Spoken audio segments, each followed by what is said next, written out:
Welcome back. For 15 chapters, we've built understanding how AI works, how it's governed, tested, and defended.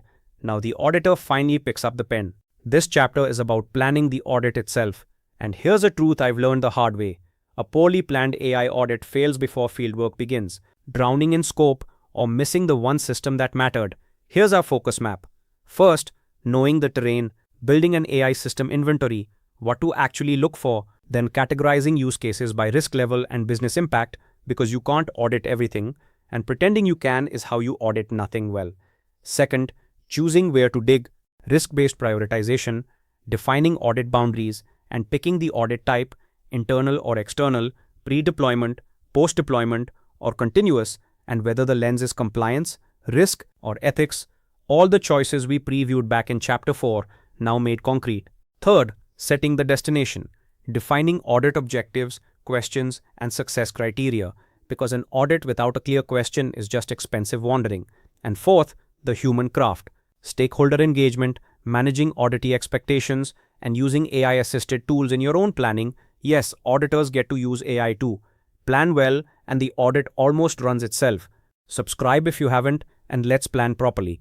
Let's start where every AI audit must start, with the question that has haunted this entire course: what AI do we actually have? You've heard me say it repeatedly: you cannot govern or audit what you haven't counted. So the inventory isn't paperwork, it's the map without which the whole engagement is guesswork. Here's the uncomfortable reality you'll meet in the field.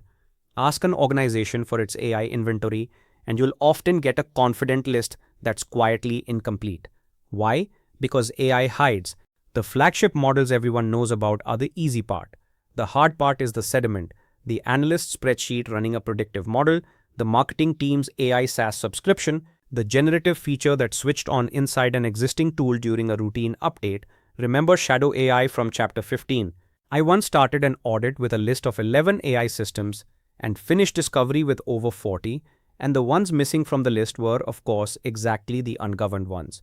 So what do you look for and how?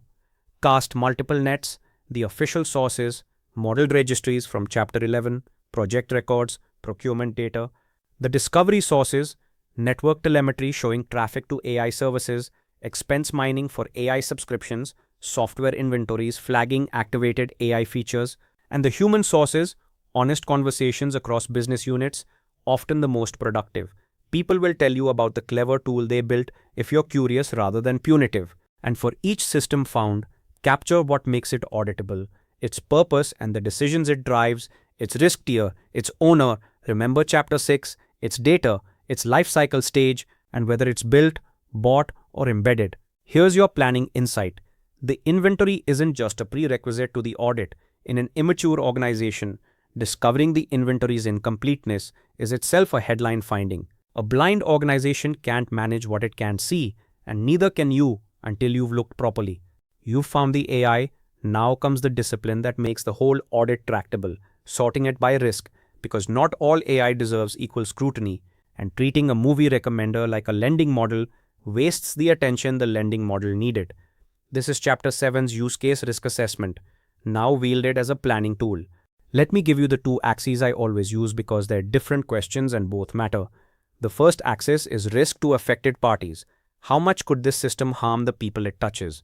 A model deciding loan approvals, medical triage, or hiring sits high. It affects rights, livelihoods, well-being. Remember the EU AI Act's high-risk categories? They're essentially a pre-made list of this axis. A model recommending products or routing internal tickets sits low. The second axis is business impact. How much does the organization depend on this system, and what breaks if it fails? A pricing model the entire revenue engine runs on. Scores high here, even if individual decisions seem modest. Now here's the nuance that separates good planning from mechanical box ticking. These axes don't always agree, and the disagreements are informative. A system can be low individual harm but high business dependency. An internal forecasting model, say, worth auditing for reliability and continuity, though not for fairness. Another can be high harm but low volume. A rarely used but consequential decision tool, easy to overlook precisely because it's quiet. Remember, harm hides, sometimes in low volumes. The practical output is a tiered map, and I resist the temptation to over-engineer it. 3 or 4 tiers, clearly defined, is plenty. Critical systems get deep audits. High-risk systems get substantial coverage. Lower tiers get lighter touch or sampling. And crucially, document the categorization logic because your tiering will be challenged. Someone always wants their system rated lower, and defensible criteria are your shield. Categorize honestly, and your finite audit hours flow exactly where the risk lives. We have an inventory, we have risk tiers. Now we make the hard choices, what's in this audit, and just as importantly, what's out. Risk-based prioritization and boundary setting. And I'll be honest with you, the discipline of saying no is what separates auditors who finish from auditors who drown. Start with prioritization, which flows naturally from last lesson's tiering but adds a second consideration. Not just how risky, but where's the assurance gap? Here's the sophistication.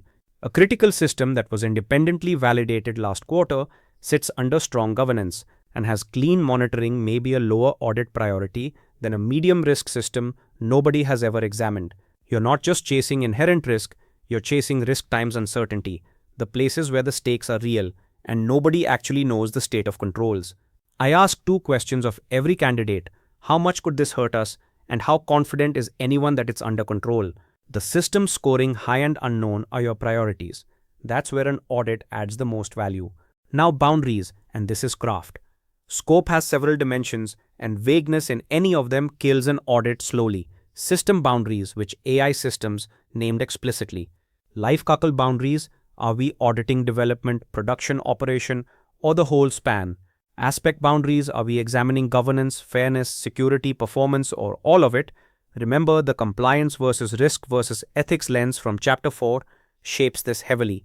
And process boundaries, does the audit stop at the model or follow the decision downstream into the human process and the customer impact?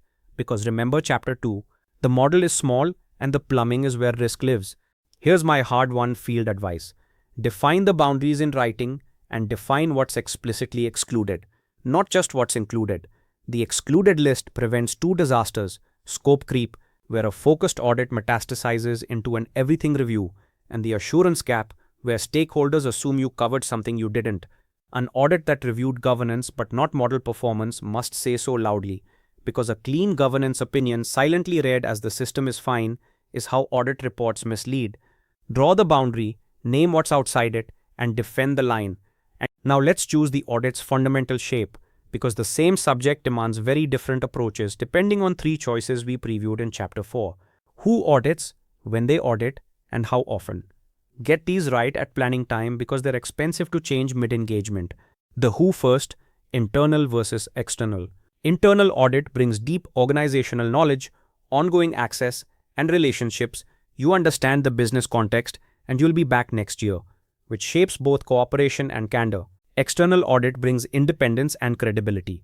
A regulator's inspection, a certification body assessing ISO 42001, remember Chapter 9, or an independent firm whose signature carries weight precisely because they have no stake.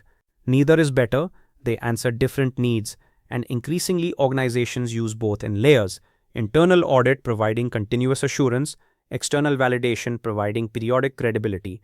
Your planning question: whose assurance does this audience actually need? A board may trust internal audit, a regulator or a wary customer may require external eyes. The when next, and this maps to the AI lifecycle. Pre-deployment audits examine before the system touches real people. Cheapest place to catch problems. Remember, inspecting the bridge before traffic, and the natural fit for high-risk systems approaching launch. Post-deployment audits examine the living system, real outcomes, real drift, real complaints, the only place certain truths appear, because a system can pass every pre-launch check and still decay in production. Everything Chapter 13 taught. And here's a planning subtlety. Many AI failures are only visible post-deployment, so an assurance program relying solely on pre-launch review has a structural blind spot. Name it. The how often, and this is where AI genuinely departs from tradition. Annual point-in-time audits made sense for slow-changing systems, but AI drifts, retrains, and degrades between visits. Remember, the day a model goes live is the day it starts dying. So continuous auditing is rising, automated checks running constantly against fairness, performance, and drift, with human audit attention triggered by breaches. We'll explore the tooling for this in Chapter 18. Your planning judgment, match cadence to velocity, a stable rules-based system tolerates annual review, a frequently retrained model in a shifting environment needs continuous eyes, or it's effectively unaudited most of the year. Three choices made deliberately at planning, and the audit's whole character follows. Let's sharpen a choice that quietly determines everything your audit will and won't see: the lens. We named these three approaches in Chapter 4: compliance-focused, risk-focused, ethics-focused, and now, at planning time, you must choose your primary one deliberately, because each lens illuminates some things and, crucially, leaves others in shadow. The compliance-focused approach asks, do we meet the rules?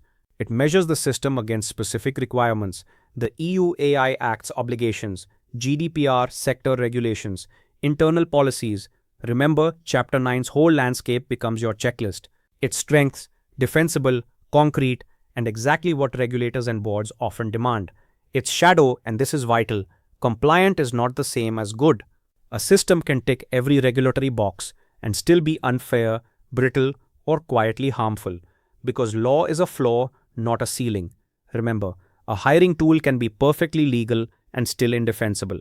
An audit that only checks compliance may hand out a clean opinion on a system that's a headline waiting to happen.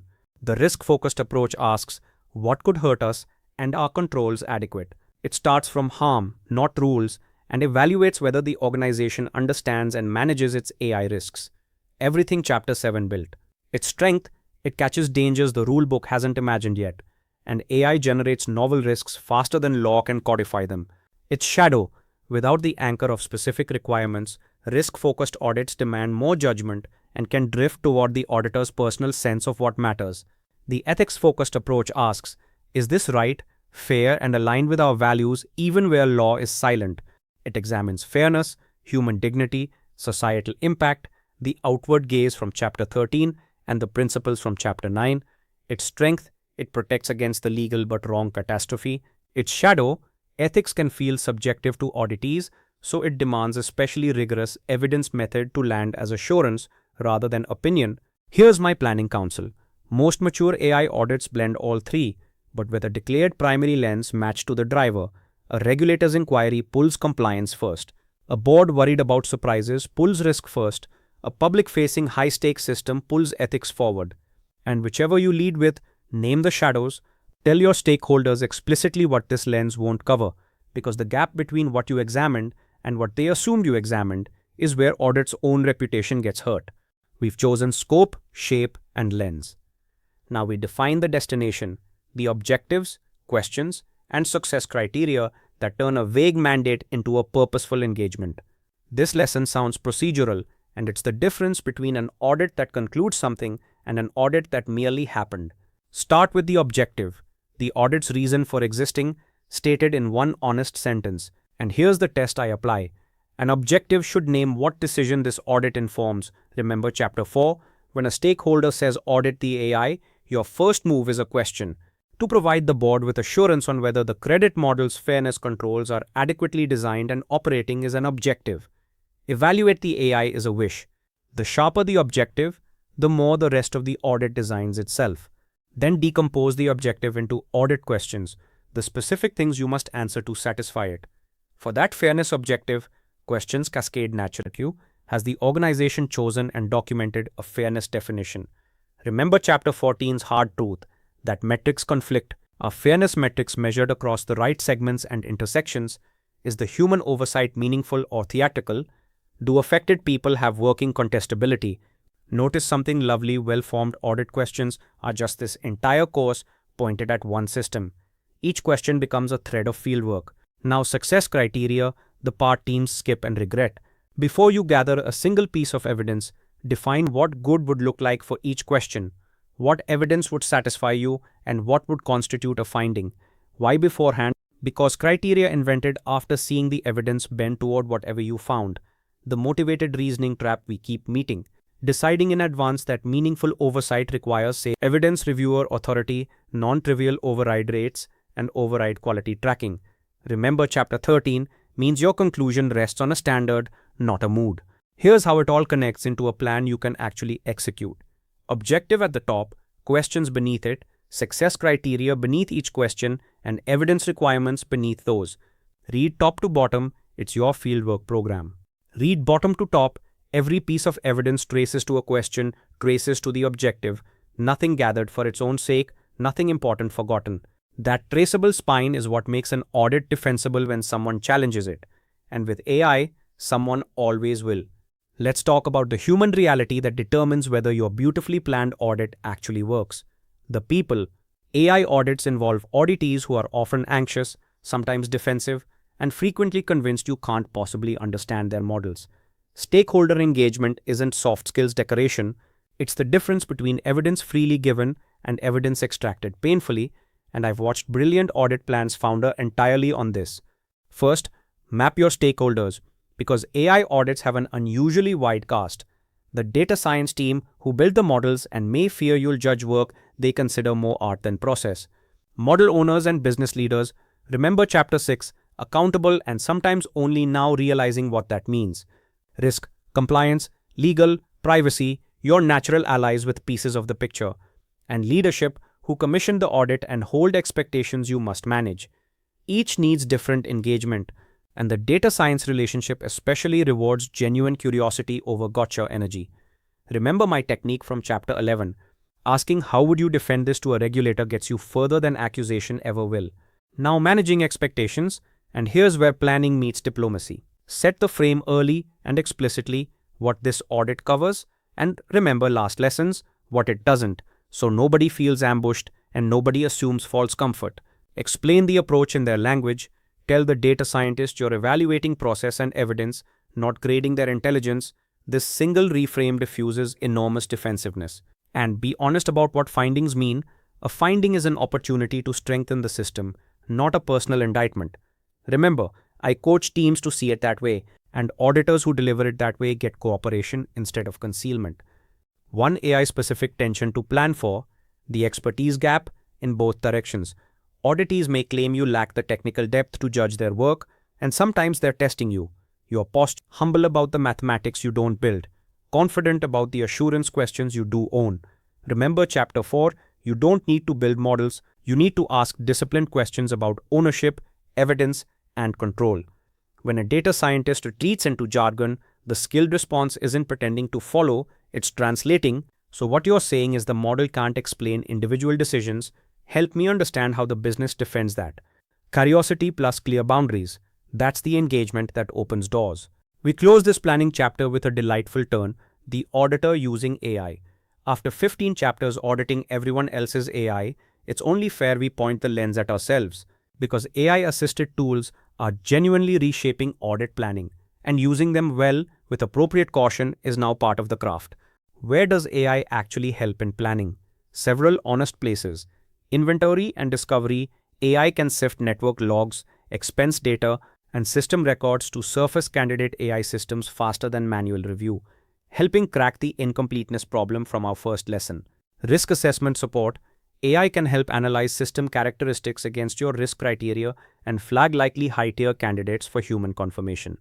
Document analysis, feeding policies, model documentation, and prior audit reports to an AI assistant to summarize, spot gaps, and surface inconsistencies across hundreds of pages. Remember how much documentation this course demands. An assistant that reads it all is genuinely useful.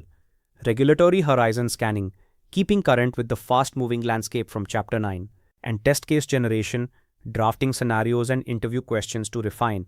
But, and you knew a but was coming, because you've spent this whole course learning why, the auditor's use of AI demands the same discipline the auditor demands of everyone else. 3 cautions I hold firmly. First, confidentiality.